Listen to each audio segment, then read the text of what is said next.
I have always been a science nerd. While other kids were playing video games, I was reading journals about human biology.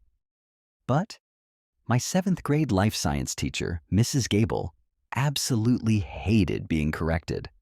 During a lesson on the 5 senses, Mrs. Gable pulled out a chart of the tongue map. You know the one where it says you only taste sweet at the tip, sour on the sides, and bitter at the back. I raised my hand and politely said, "Actually, Mrs. Gable, that map was debunked decades ago. We have taste buds for every flavor all over our tongues." Mrs. Gable did not even look at me. She just said, "It is in the state-approved textbook, and I have been teaching this for 15 years. Sit down." The next day was the big chapter test. One question asked, "Where on the tongue do you taste bitterness?" I wrote, "Everywhere, as the tongue map is a scientific myth." Mrs. Gable gave me a 0 on the entire test.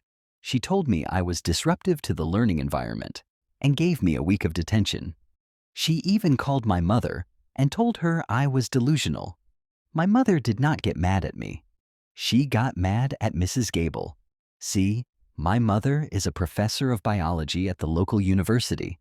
She did not just email the principal. She invited the entire school board to Science Career Day the following Friday.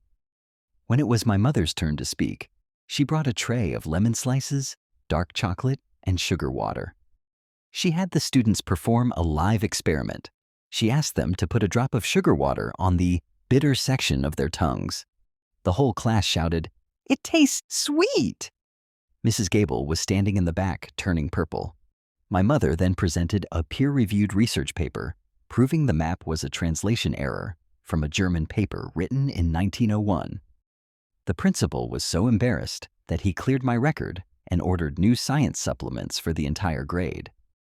Mrs. Gable was forced to take a professional development course on modern science. So, am I the jerk for having my mother prove my teacher was wrong in front of the school board? Or should Mrs. Gable have updated her lesson plan since the 1970s?